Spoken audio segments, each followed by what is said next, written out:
Well, let's go live now to Kuwait and talk to Panos Moumtzis, the UN Regional Humanitarian Coordinator for the Syria crisis. Thank you for joining us here on BBC World News today. First of all, your reaction to this resolution being passed?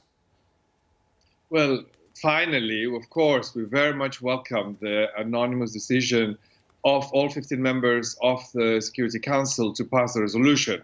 It was long overdue. It's really excellent to have it. Now, what's really important is the implementation of this resolution.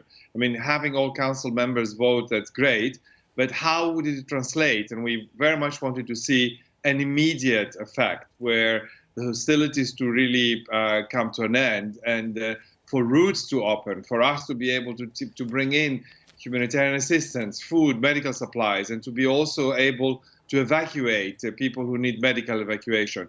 This is where the resolution really would be fantastic to see it implemented immediately. From your point of view, what's the plan? How quickly can you start getting aid into these places once you know it is safe? From our side, we're ready. We have the assistance on the ground, so we're ready really to follow all the steps to bring it where it is. East Ghouta, it's about a 10 miles distance from Damascus. So really, it's not the distance. It's really very much to have the access, to be able to see the hostilities subside, to be able to safely go inside. East Ghouta is an area that has had really no electricity, no water, food is very low, health facilities have been overstretched to the maximum. Several of them were bombed and destroyed. People are in desperate need. So what needs to happen now is to implement this resolution.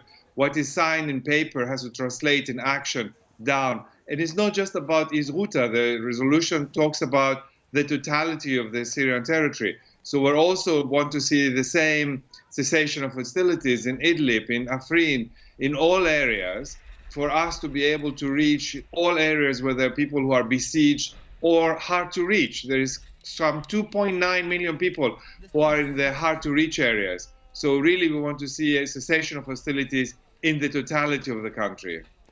I understand you want to reach all areas, but the situation on the ground, as you know more than anyone, is so complicated, so confused. As our correspondent put it, there is wars going on within wars. How difficult is it then for your workers to get to these remote places? It is a very complex situation.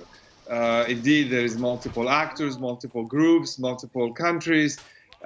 We are driven by the humanitarian imperative, and our role really as impartial, neutral, independent humanitarian organizations is to talk to everybody and to reach these people, to reach the civilians in all these locations and bring assistance to all the places. Of course, while maneuvering the extremely complex situation on the ground.